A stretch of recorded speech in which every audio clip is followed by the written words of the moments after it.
Hi, and welcome to another Let's Talk About It. We're here to talk about and destigmatize childhood sexual crimes. Many people don't want to talk about it. We do. We are prisoners by crimes that we didn't commit.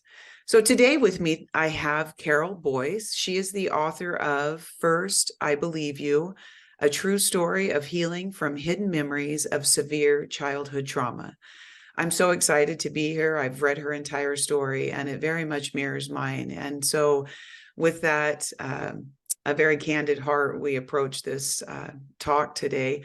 Carol, I first want to start with why you are here today and motivated to share your story and be with us. So, with that, I'm going to go ahead and give it to you and just in your own words, tell us why you're here today. And Jody, I want to applaud you for writing your book, which is so exciting to have that on the, in the world stage of recovering from child sexual abuse and other trauma, and let you know how much I appreciate you allowing me to give voice to what happened to me also. So thank you so much for that. And what I'm here for today is I want to really let survivors know there's hope and that the world gets a lot better after we really confront what happened to us.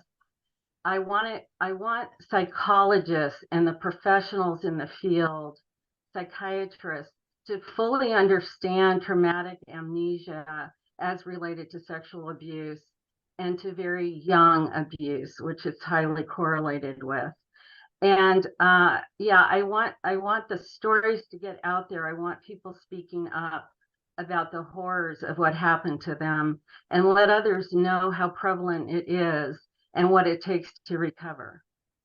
That's awesome. And you're right. For the person who's listening and it hasn't happened to you, I'll tell you 1 in 4 women, 1 in 5 men, and those are only of the people that come forward. I would never be part of that statistic because I never put my name in the hat, which is probably true for 70 or 80% of us.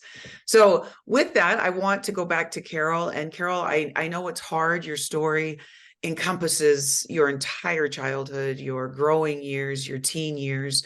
So I want you to just kind of start with us in the story where you'd like to start it at, and we'll have a lot of opportunity today to discuss things, but just bring us into your story where you'd like to start it and how it came back to you and all of that. So I'm just going to give it back to you. Oh, thank you. So my story started with a family that had high curb appeal. We looked good. There were 4 children. My mom and dad were married. It was an intact family. I had a lot of privilege. My father was a cardiologist, an internist, and quite revered in our community. Everything looked great. It even looked great to me, but I couldn't understand why I felt so horrible. There was a lot of alcoholism. My mother was raging to my father's passivity. He was a kind man. I loved him dearly. And, you would never know. He never raised his voice. He, was calm, professional. And, but again, I knew I couldn't go to sleep at night. I would lay down and I knew not to go to sleep, but I had no idea why. I had no idea what was really going on in our home. And then when I left home, particularly my anxiety and my fears started really growing. I apparently felt safe at home, which is very strange. And when I left, I started getting panic attacks. I had tremendous anxiety, unusual fears, overwhelming emotion. I could cry and cry and cry. I had no idea why. I had no idea where it was coming from. And I ended up getting married. I finished college, got married, had 2 little children. And again, it was just getting worse to where I really couldn't keep my mental health under control. I couldn't function. And yet I was trying desperately to keep my family together. And many things were happening. My father got extremely rejecting of me. So he went from this normal father to telling me to get lost. I wasn't his daughter anymore. And not telling my other siblings that. I couldn't figure it out, and I was deeply hurt and didn't know what was going on. One time he came for Thanksgiving, and my mother had passed away, and my little 4-year-old daughter asked if she could sleep with him that night. She just wanted to snuggle in his bed with him, and he said, "Well, I'd be accused of molesting you if you did that." And it was the first time I had ever heard that word come out of his mouth. Uh, it was, I just couldn't understand why he would say that. And then he cornered me and said, "You had a really good childhood, except for a few things." He said to me. I didn't know what he was talking about. But after that point, I couldn't keep the lid on what had actually happened anymore. I finally put it together. I had gone therapist after therapist after therapist. They had no idea what was wrong with me. I had a few insinuate I was crazy, which was my greatest fear. I really thought I was crazy. And it finally came together to me. And in one moment, I realized that I had been molested by my father. And at that point, it was like a dam broke. Where I was really suffering before, I was now flooded. I had never processed a single memory, a single incident of being sexually assaulted by him. And all of a sudden now I had all of it, and I was just flooded, with terror. Terror was probably the primary thing I felt from the sexual assaults. So, and then as the book goes into a lot of the techniques I use to try to recover. So. Right. I in chapter 26, you say the title is The Devastating Truth. You say it all swirled in my head until it suddenly stopped. In one instant, it all came together for me. I realized, to my horror, the sexual abuse rang true. My list of symptoms would make sense in the context of sexual abuse. Was this the missing puzzle? And I think when I read those words, Carol, I have to tell you, I was taken aback because I felt like it was a missing puzzle for me too. In my own story, very much the same. It starts when I'm 3. My father rapes me, until I leave his home, and I get married at 18 because I can't wait to get out. But it's the missing puzzle and the amnesia that comes with it, or it's a gift to us. And you said so many things, it's hard for me to even stop and know where to begin. But I think many people have this list of symptoms, but they don't have the answer. It's this missing piece. And many people won't delve into those missing pieces. But talk a little bit about kind of what pushed you into, you say, I felt the same way actually when the murder memory came back. I felt like I was going to lose my mind. And I had to call this lady I was seeing, and she said, "Jody, you're making it harder on yourself by not going back into that room." And she walked me through that memory. What led up to, what did that boiling pot look like for you? Because I like to talk about, I'm not going insane, but a memory's trying to break through. What did that look like? Yeah, very good point. And I think that we need to put a cover over all of this, as these are PTSD symptoms. Yes. I had no clue, these panic attacks, these strange fears, this going crazy feeling was all part of post-traumatic stress, and what we now call complex post-traumatic stress, because there's many incidences in there. And I think for me, part of it is feeling shut down, feeling like I have tremendous emotion that's kind of swirling around, and maybe flashes of what I'm going to remember. It's a very lonely, difficult place, and I did Yes. eventually learn that meant a memory was trying to emerge.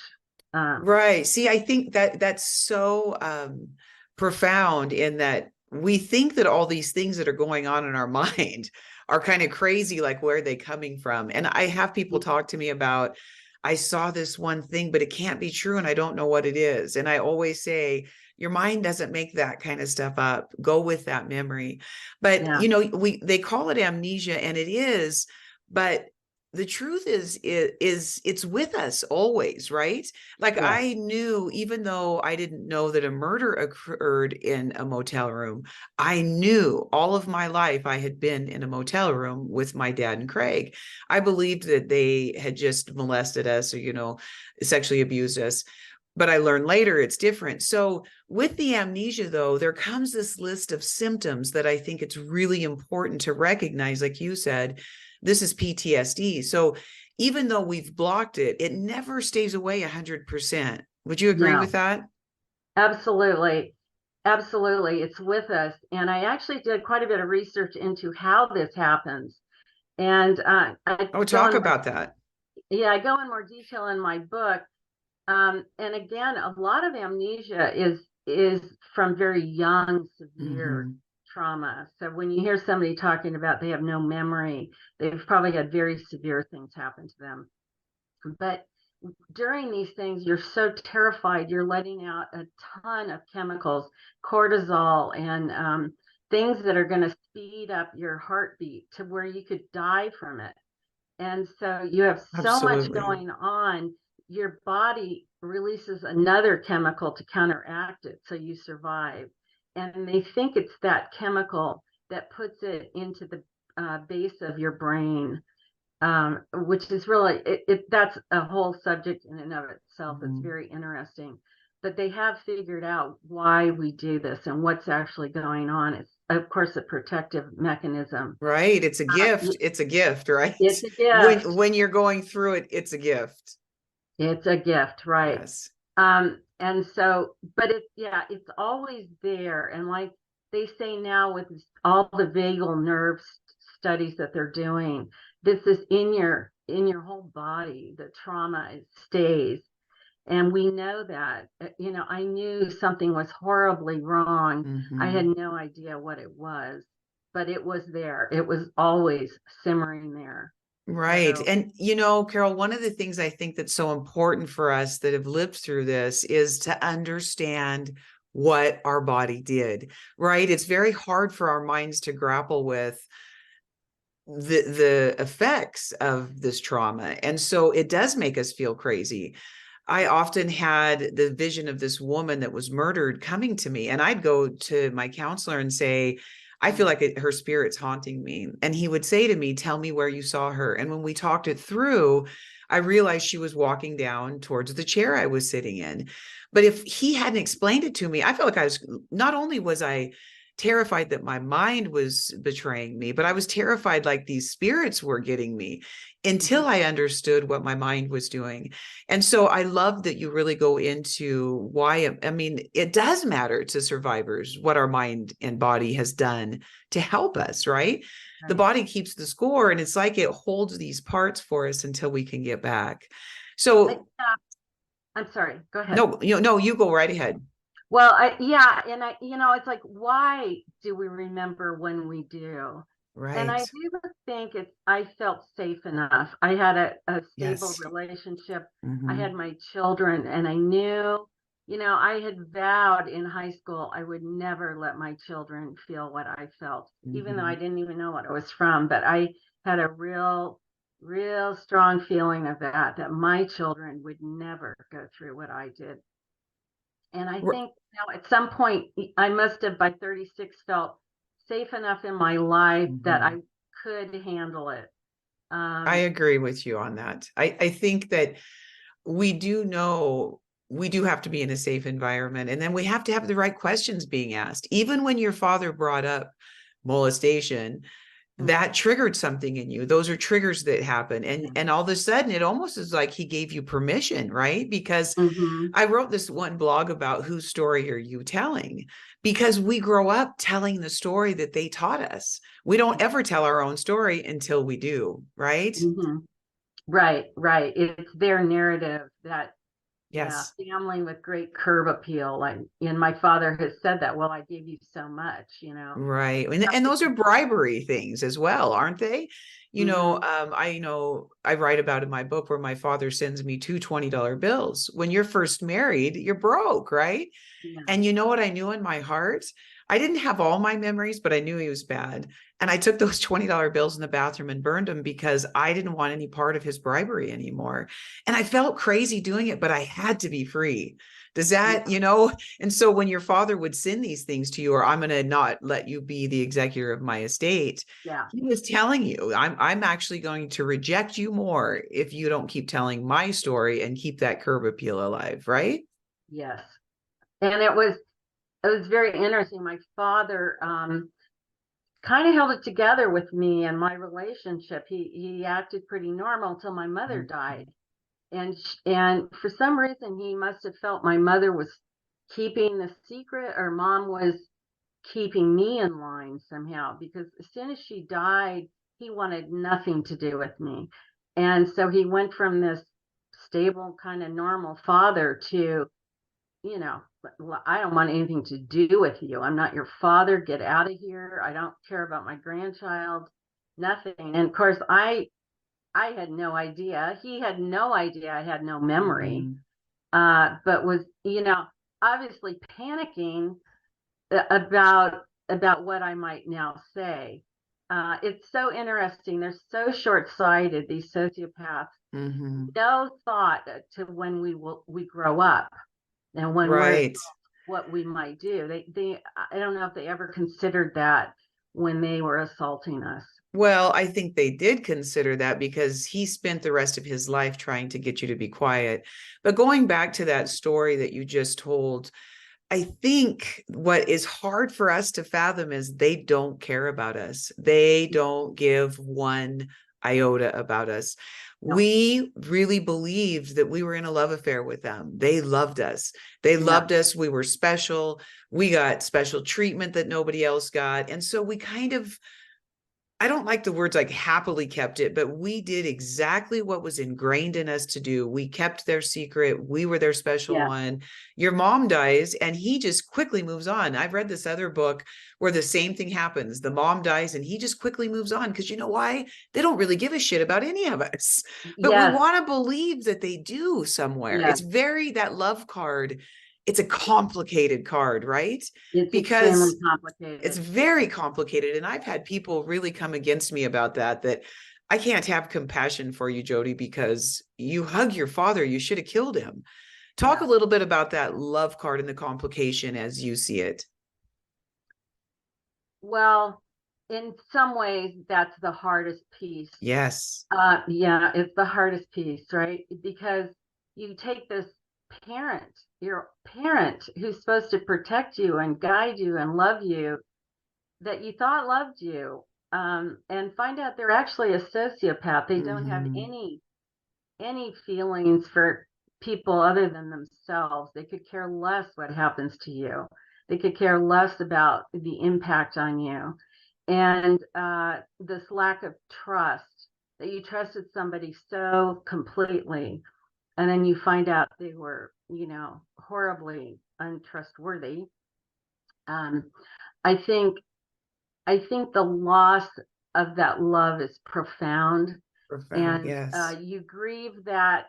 It's this good, bad, dad, bad. I have to really break my father into Mm-hmm. two completely different people, because in many ways he was, and probably yours was too. There were Yes. both sides. There were Absolutely. Well, and one. and to right, and to that point, I often say this, but people think these are leches in the back corner, Yes, child molesters. They're ugly, they have no teeth, their hair is unkept.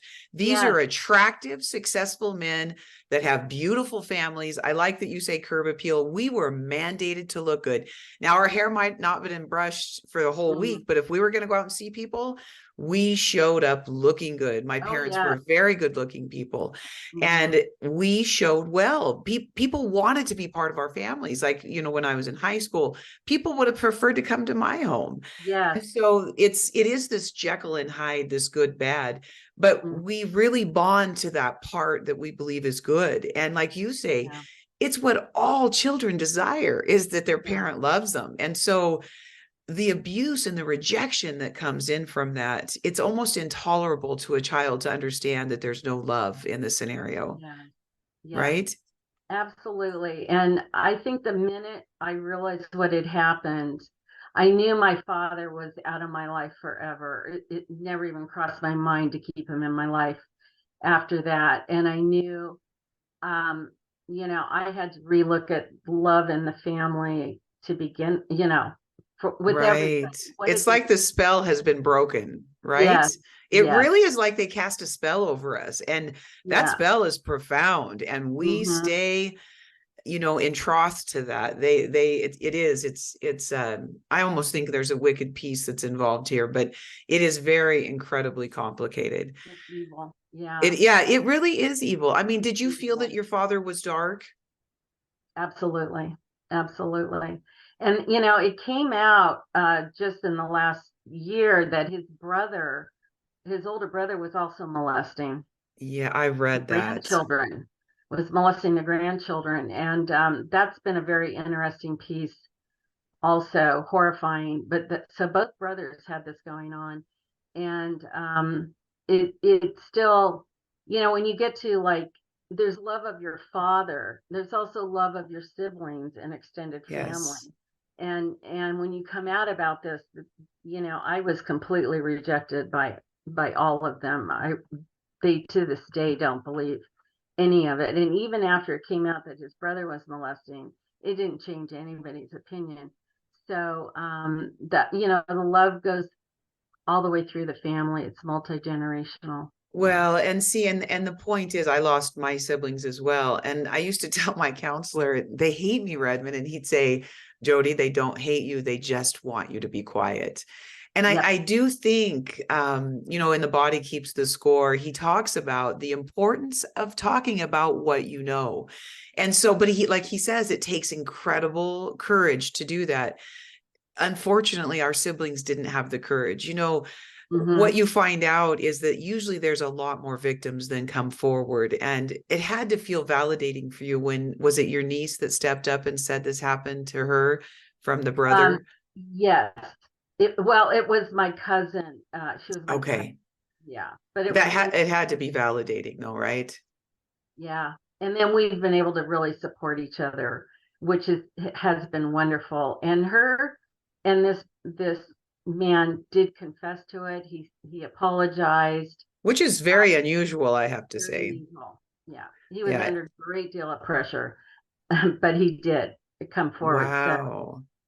Wow. And again, hers, as your book said, went from a very young age to very later in life, like yes. teen years, right?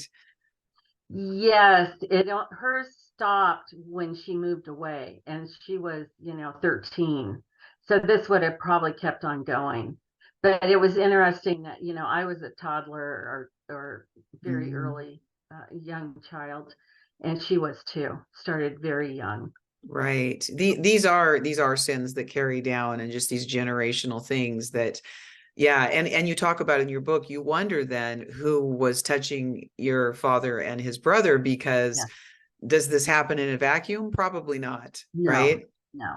Yeah. And And I so, I do feel very strongly that the father was molesting. He died. There were reasons for that, and I also don't know, but right. Well, yeah, obviously both boys were, yeah. right. So, it's like you just said, when we come out and talk about it, often we lose our families. They don't stand with us. Although you have kept some contact with them. Yes, Right. that's gotten worse since I published the book. Even though I Uh, don't name any of their names, it's made it even worse. Uh, yeah. So, if anything, I thought it would get better. Maybe they would understand better. that did not happen. Right. Well, and the same with my family. And again, I think honestly, they don't have the courage to be the freedom fighter that you've been, and how important for your voice to come out, because it is for not just us, it's for those behind us and families. Like you said, these are generational things that happen. And you better believe by us not talking, other children are being hurt. And Yeah. so I really applaud you for being that voice that came out, and then, standing, because that's one of the things that's so important for us to find our voice, is not just for ourselves, but to make sure those children behind us are safe. I wanted to talk about another place in your book where you talk about the blue bat. And so you move into healing now, you're in your 30s. And I really loved that part of your book, because for me, it was part of my healing too. And so talk about the counselor who introduced the blue bat for you and what it was and how it helped you. Right. So we're talking about the blue foam bat that's actually considered a therapist tool, but it could be almost anything. Um, what I learned early on was I had to get the emotion out of me. That was absolutely critical, so that I didn't shut down and be non-functional from, depression. I really feel my depression's related to holding in emotion and not releasing it. And Absolutely. so I had kind of a mantra of pound, scream, cry. I And liked that. pound, scream, cry. And so it was, really sob out the loss, the pain of it, is get those tears out, fill up buckets with your tears. And then pounding with this bat that I was so angry. I don't think we can underestimate the amount of rage and anger we have for what's happened to us. And to Right. that rage out, I think it's absolutely critical. Women are taught not to be angry, not to show that. And I think it's absolutely critical that we do. And yeah, to rage. So I would get in my car. It was one of the only places I felt where I really had total privacy. And I would get in my car and, just driving very slowly, not fast, angry, I could yell out at, whatever I wanted, at my father, at life, at God, at my mother, get Mm-hmm. this all out. So I also screamed. People find that strange, but I had so much terror in me. I had to scream and scream and scream it out. Now, I'm a singer, so I had to learn to not connect my vocal cords, which sounds very odd. But to this day, there are moments where I need to scream, and it relieves a whole lot of the tension in me. So, Yes. I love that. When I read that, and I wanted to talk about it, because some of the things that happen when you come through and have this amnesia and this denial is that you're not in touch with who you are. You're not in touch with your no. emotions. You're not. I write about having a tool belt, and I just kept emotions in there because they didn't occur naturally. I couldn't Hmm. afford to have emotions when I was a child. I would have No, never survived, right? And so totally unsafe. totally unsafe, right? Hmm. So it's an exercise that brings us back to life. And usually, unfortunately for me, the first emotions I felt were sadness and pain and all of Yeah. those things, the confusion. And then in the midst, I'd find happiness. Like when my children were born, of course, I could feel joy and those kinds of things. But in ordinary life, I didn't feel those things very often. And so No. I loved the therapeutical bat, the all of those things. I'd get in my car and scream as well, because I felt it was so foreign to me.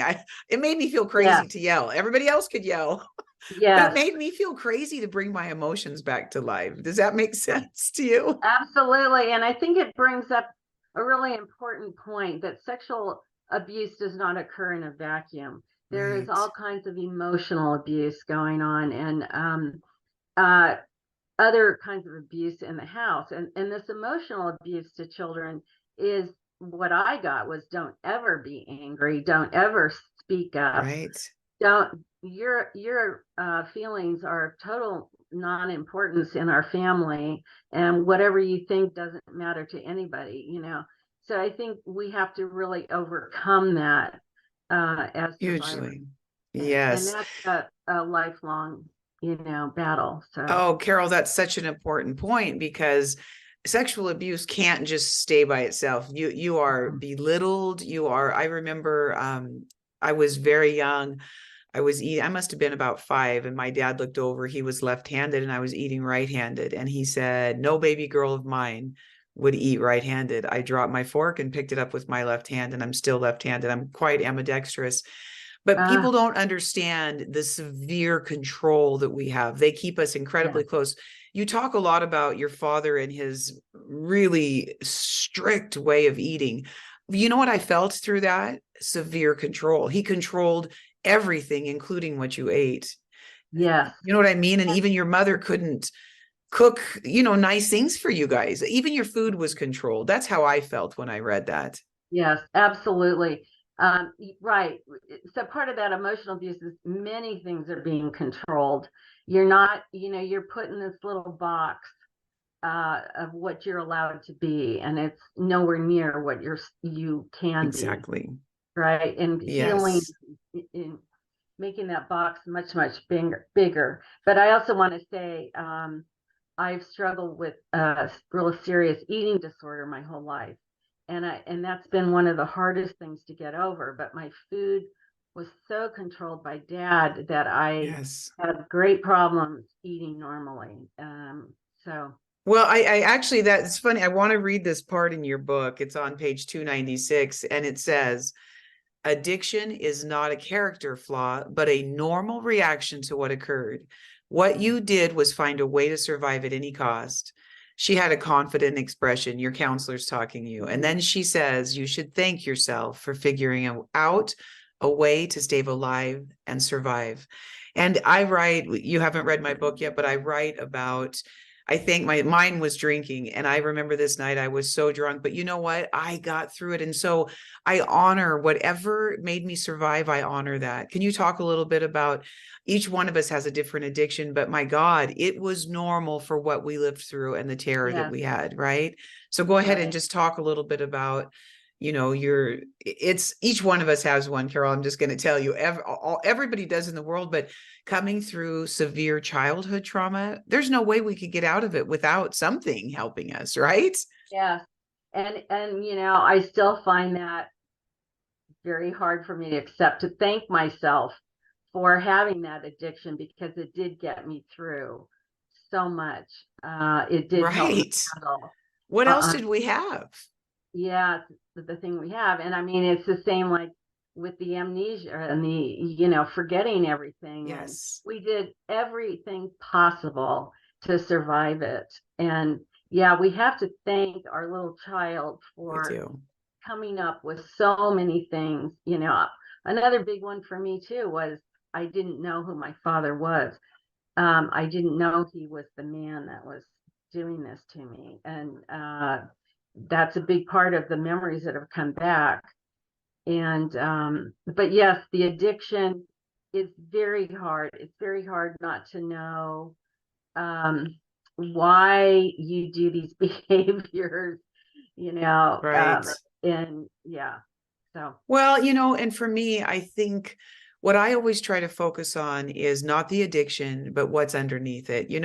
Sometimes if I find myself drinking too much wine, then I go back and I talk to God, I use my tools and I say, what's bothering me here? But to stay in this loving connection, full of grace with myself that says, you've done amazing. You are not where you were.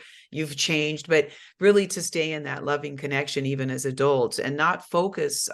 I heard this one speaker, Joyce Meyer, say, just put more good in. And I love that. You like apply more good instead of focusing on the negative, I like because that. we're Mhm. never going to be what we think that we're supposed to be, but we're not what we were yesterday, right? That's what I always tell No. myself. I'm better than I was, but I'm not where I'm going to be.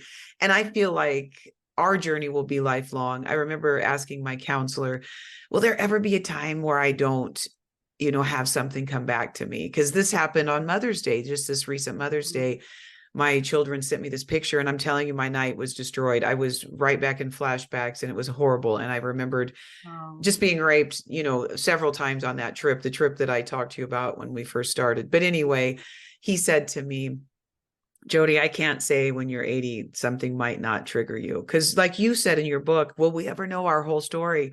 I don't want to, but I yeah, want to be whole, but it'll come yeah. back to me if it needs to. Right. And so Mhm. it's unsettling to live that way, but it really is a reality, isn't it? Do you resonate with that? Ab- Absolutely. And, Jody, I'm just getting to know you. And I just bought your book and I'm so excited to read it and find out more of your story. But absolutely, I think one of the things you live with when you forgot so much of it is what else is in there? What else is going to, Right. trigger me and cause me to have, a meltdown or whatever.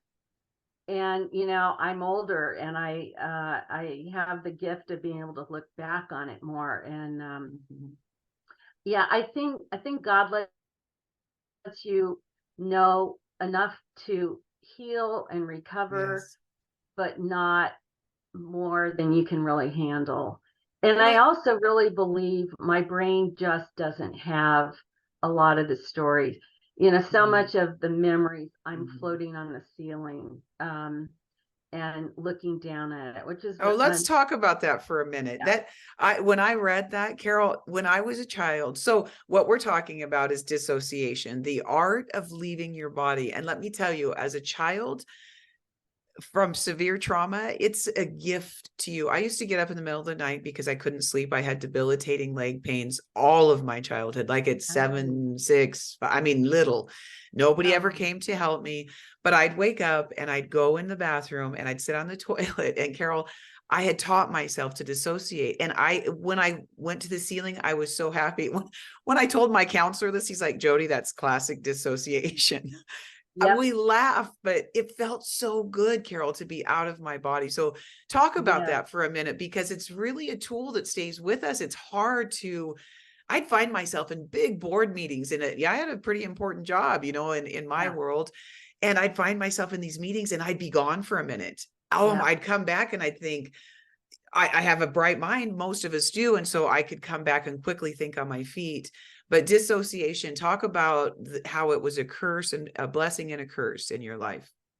yes, it absolutely is. And there's so many levels of dissociating. Yes. The first one being no memory, but this is a secondary one of being up in the corner in this Yes. inky black or blue sky, and it's completely peaceful.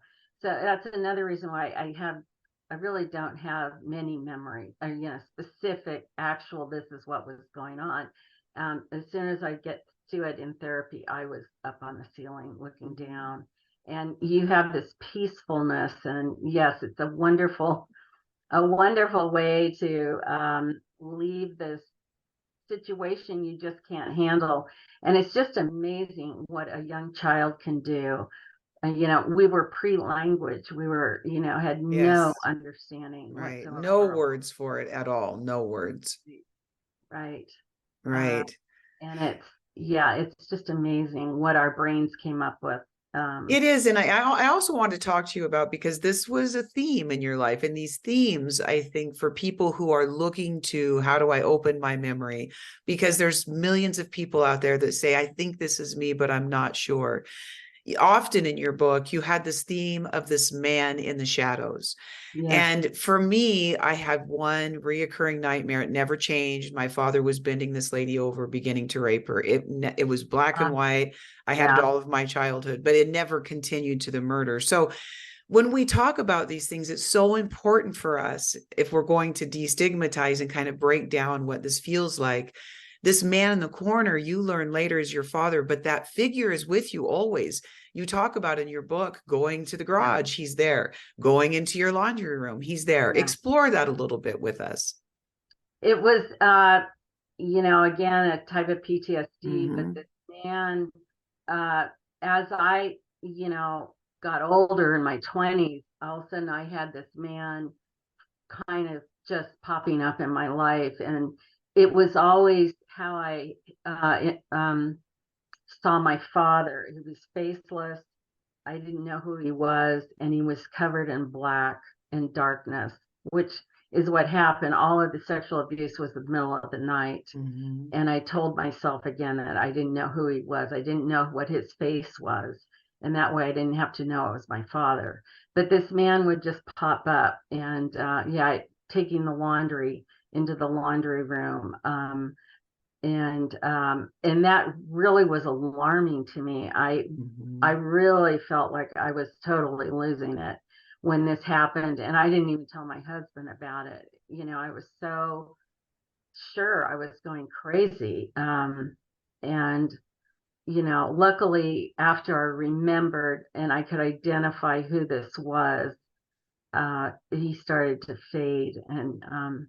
But it's kind Right. of like your brain hides all these memories from you, but it's slipping out pieces of it. Yes. Right. Slipping. That's why I wanted to say, so for the viewer, what she's describing is she has total amnesia that her father has raped her in her past, but she has this one thing that keeps calling her back. And I think that it's so important for people who are trying to, right? You get into counseling and what do? I've got this memory, like I had this room I needed to go into, and I always knew that. But you, this person, I do think it is that the body keeps the score thing, where our body keeps beckoning us back. Our soul is saying, you've got to come back to me. But it takes a very courageous spirit and a dedication and a very intentional way to say, I'm going to find out what this is, because it feels very real, doesn't it? It feels like that man standing there, doesn't it, Carol? It's not like, oh, there's a It's shadow over there. real. There's terror that comes with it, right? So Yeah. you cannot, in PTSD, you cannot vacate and lie about the real feelings you're having. Talk about that, the feelings you had with seeing that man there.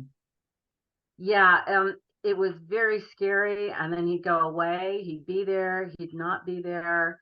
And, what the heck was this? Mm-hmm. Here I am, this kind of normal mom Mm-hmm. trying to understand my Who has a life. great past. Yeah,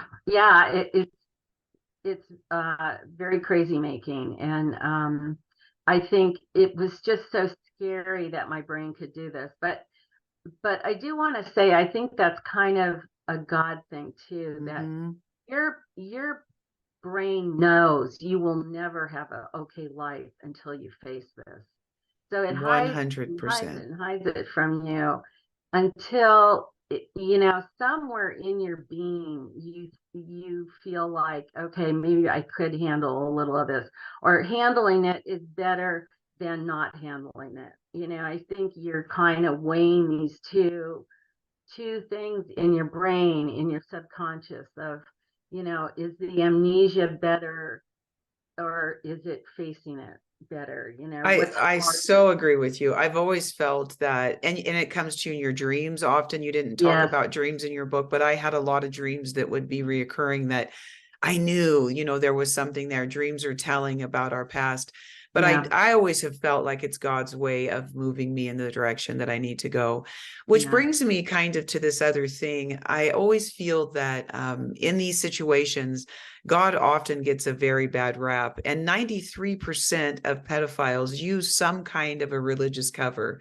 So I want to ask you, where was God in your early years during this abuse? Could you talk about that?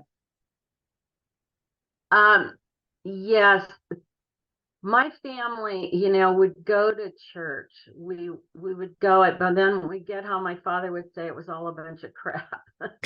So there was not any real belief, but they would go, I think, to look good and that kind of thing. Mm-hmm. Um, I felt very much that God lives within us. I think that's what makes humans really special. I think we have that deep down flame in us that never goes away, and it's the hope. It's the place of hope. It's Mm-hmm. the place of knowing you have strength and that the world is good. And I think that flame can get really, really tiny when you're going through this. I think it's for me, the flame was very, very small, but I can remember going into pray in a chapel and just asking God to please help me. I was drowning, and I felt that flame in me. And I really think we have to lean on that, and that God is there, and that God is all around us in our environment. And, you know, um, we have to lean on that for hope during very bleak times. And I learned to go out and really see nature, get out of the house, get out of my, sorrow and all the feelings I was having, and look at the flowers, look at the children playing, try to find the joy in the world Oh, I that God love gives that. us. I have goosebumps because I've talked to many survivors, and actually many of us do say you find it just going to, I would go sit by, I live by the Columbia River. It's where I was raised in the Pacific Northwest. And there was Oh, just something about it. I didn't have to, yeah, you can find God in very interesting places. And I don't mean to kind of segue on that, but it's beautiful. I think that God mm-hmm. does give us hope, and he does lead us through that. And so anyway, that's a very strong theme in my life as well. I got into this YWCA support group, and this one woman, Oh, after it was over, cross stitched me this little cross stitch, and it says Jody, full of hope.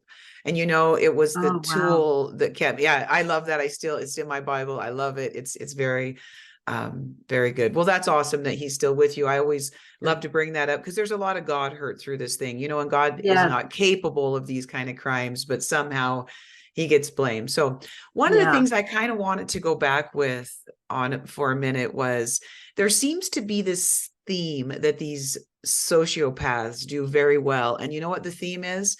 They Mm-mm. crucify the mothers in these homes. All of the Mm. focus is on how messed up and effed up these moms are. Can you Mm-hmm. talk a little bit about how, do you believe that your father had a role in kind of designing that everybody was looking at, this is all mom's fault, she's a horrible alcoholic, she's Mm-hmm. she's the problem, I'm not the problem, she's the problem? Because these pedophiles will never say they're the problem, it's everybody else. So Yeah. I just kind of want to talk about that mom thing. It seems, as I talk to people, it seems kind of this common theme. They really focus on how messed up their mother is, but their mother's not raping their kids in the back room. Yeah.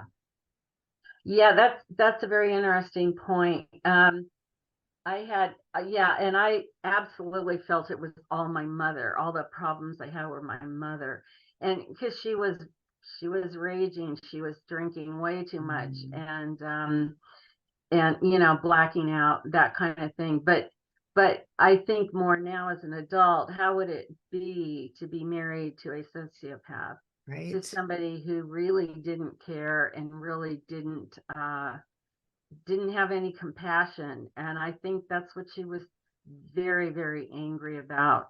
And I also, this still bothers me, I think she understood he was having an affair. She would accuse him of that. But she, of course, had no idea with who. Certainly not her Oh, daughter, right. right? Right. And so she was aware of a number of things that were going on, and so I can really forgive her.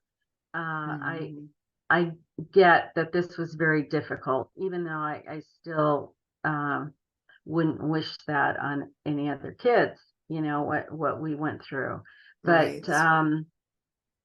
yeah, I think You know, I think it, we, it it makes me think, Carol, that the parent who really did indeed love you, a parent who didn't love you, made you convinced that she wasn't the one that was yes. loving you, it was him. And these are those stories and this deep, fundamentally dark and evil things that they twist in us. I'm Mm-hmm. sure that your mother had a very real love for you, but it was very complicated for her to live in a house with a pedophile. And like you said, how horrific for our minds. I don't even think have the story that he's having an affair with my child, but she knew Yeah. something was desperately wrong in the home. But I bet, Carol, that she really had a love for you, and she was just overwhelmed, probably in the abuse that you guys didn't see that he put on her. And Yes. all of those things Mhm. that we don't see, those hidden evils that she probably lived through. I just feel like Yeah. he was really the aggressor of evil and destroyed that home, but somehow your mom took some blame that probably wasn't hers to own. Yeah, it's very interesting. And it also gets into the passive parent. I think the Yeah, passive parent is frequently the good parent, the one we perceive as good. But the passive parent is just as guilty as the one that's maybe causing so many other problems, right, and right. it's all this gaslighting. Sociopaths Yes, are gaslighting constantly of trying to put the blame on other people. And yeah, that's a good point. I think that my mother was very angry for very good reason. She didn't handle it particularly well, but mm-hmm. but I think they were trying so hard to have that curb appeal to look like the perfect family, and Dad Mm-hmm. was really pushing that too. That she was kind of between a rock and a hard place. And of course, the men, particularly in those days, were the breadwinners, Right, and it was very difficult to call out the fathers because it meant financial ruin for the family also. And I'm sure right, she was very aware of that, right, unfortunately. right. Yeah, that She did truly love her children. She was absolutely overwhelmed. I wrote some of that. I think she never intended to have 4 children. And she really was more of a career woman. She's very brilliant. And so I think the mothers in that era didn't have choices. They didn't have the birth mhm, control, and it was really overwhelming, and having to stay right, home with them. You know, so right. So, talking about that, one of the things that coming through childhoods that we came through, Carol, is there's not much comfort. And it doesn't sound like your mother was a place of comfort for you, unfortunately. mhm. Um, those are, have you found comfort in your life? Well, it's a comfort is a very difficult thing for survivors, don't you think?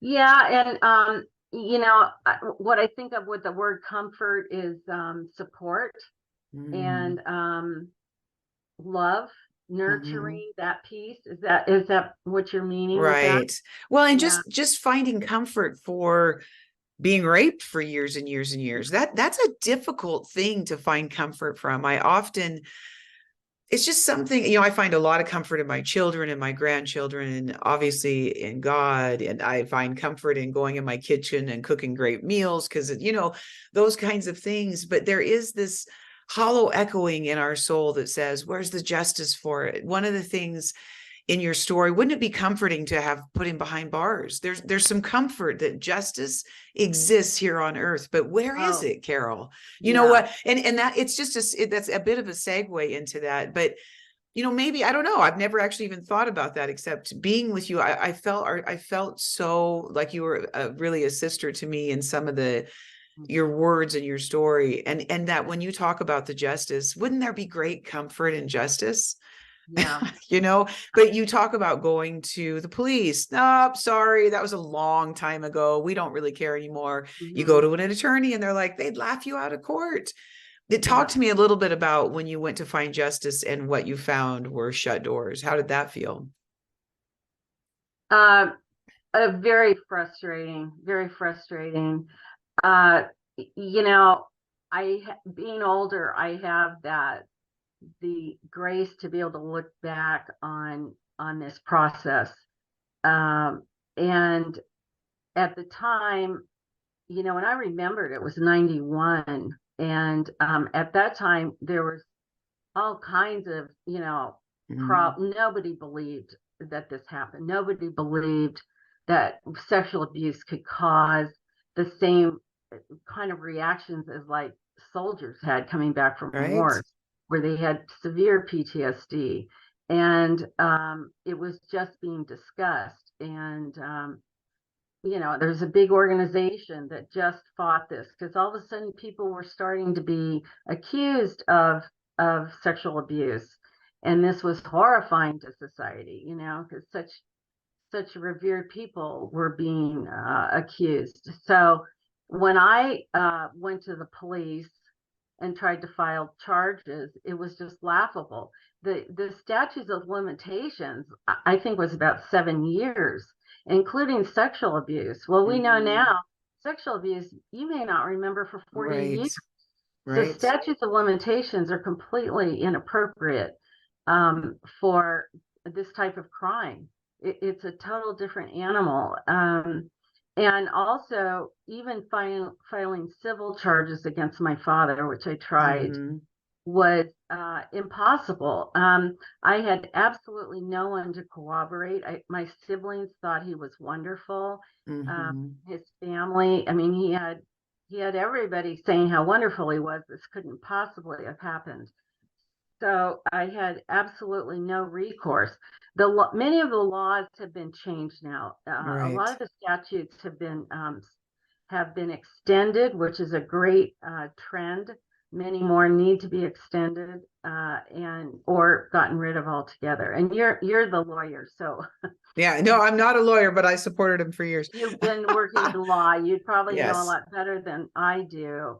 But Some have been updated. Much more needs to be done, but yeah, yes. it's crazy. So I'll be 60 next year, and one of the things that I read in your book that I want to talk about for a minute is when I was confronting my father about the same time period you were. Mm. And guess what organization your father used and my father used? My Mm. father became a member of the false memory Yes. syndrome. Yes. OMG. And so I was from the Northwest. That man who started that organization, his Was from there. daughter lived in Portland. And so there was a big article in the Oregonian where she comes Yep. out and says, my father's full of shit. This is Mm-hmm. exactly what he did. But your dad sent you a letter that Mm-hmm. said, oh my God. And so, Yep. you said a very interesting thing right before this. Society at large doesn't want to accept this. What do you feel Yeah. about that? Why? Pardon me? I said, why? What? We're Why does victims. society not want to Yes. accept this? Um, Nobody wants to know this. I remember one of the first things my therapist said is, no one, Carol, wants to know They what don't. happened to you. Nobody wants to believe these revered members of society could do this to children. And I think it's really important to note that sexual abuse is a different animal, whereas Mhm. physical abuse has a lot to do with financial problems in the family and all kinds of other problems. Sexual abuse doesn't. It's occurring across all socioeconomic groups. And Absolutely. because of that, Yes. you get these very the Bill Cosby people, high Right? income, highly revered people that are molesting or he was molesting adults. But there's so many stories where nobody believes it, and it goes on because no one's taking action. And I hope society is starting to realize that the first person who speaks out about this, we have to take very, very seriously, or it will continue and there'll be more and more victims. Uh, Right. yeah, The taboo of society helps keep incest alive. And yes, sexual abuse in children is horrific. Incest is even one step darker, and mm-hmm, nobody wants to talk about incest, mm-hmm, right? Like, so this is what keeps this crime of hell alive. And so, as mm-hmm, long as I'm on this planet, Carol, you can be sure I am going to come after this crime because it's a crime. This isn't a family problem. This isn't a taboo of society. This is a crime, and it should be dealt with as a crime, just like any other absolutely, crime, right? And so that absolutely, the things like the false memory syndrome foundation or whatever it is now, that's defunct, which it well should have been because it was just a bunch of yay, pedophiles that stood that up. So I just wanted to tell you that that is now kind of defunct and or failing, which it should be. And it you know, closed.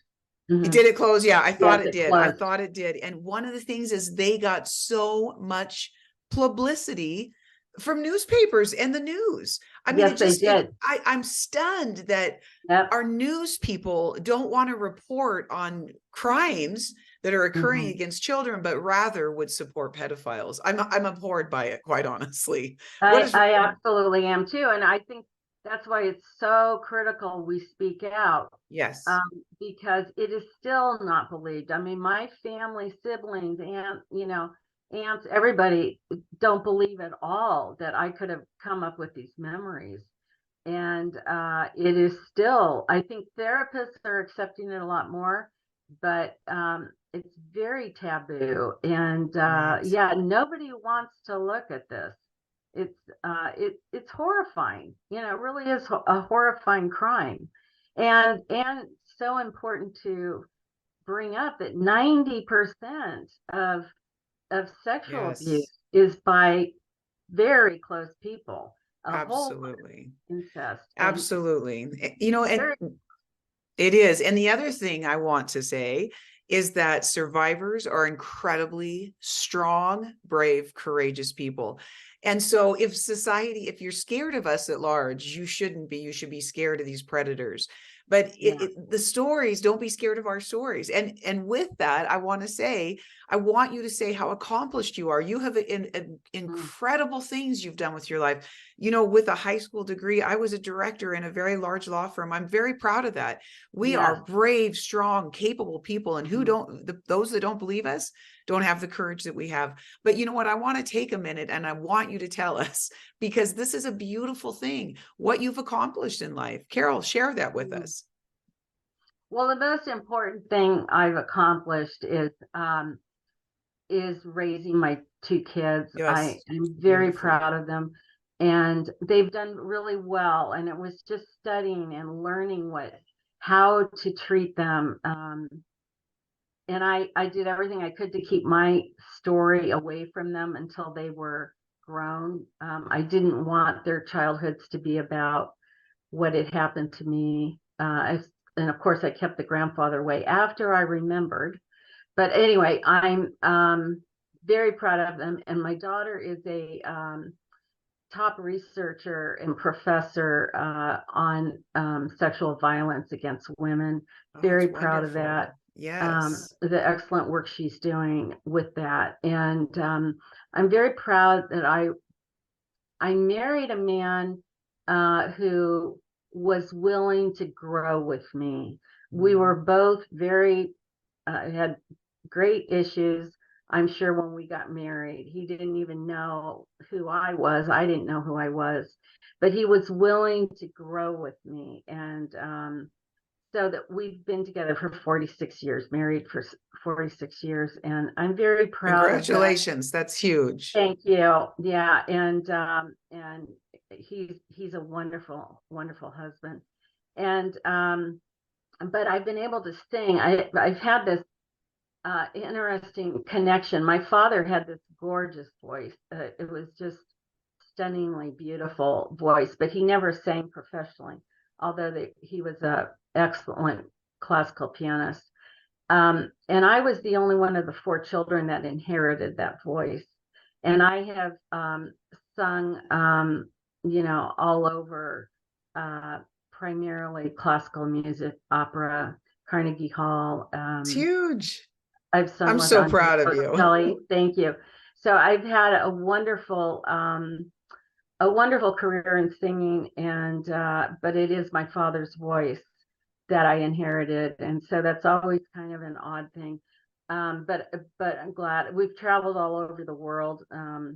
My husband and I are very interested in anthropology and cultures, and so we've got to do that. And yeah, so I don't know. I've been able to get my master's degree in business, and I have a It's lot of interest. huge. I've had a fabulous life, and I think it's so critical to know that Yes. there's so much hope and so much you can do.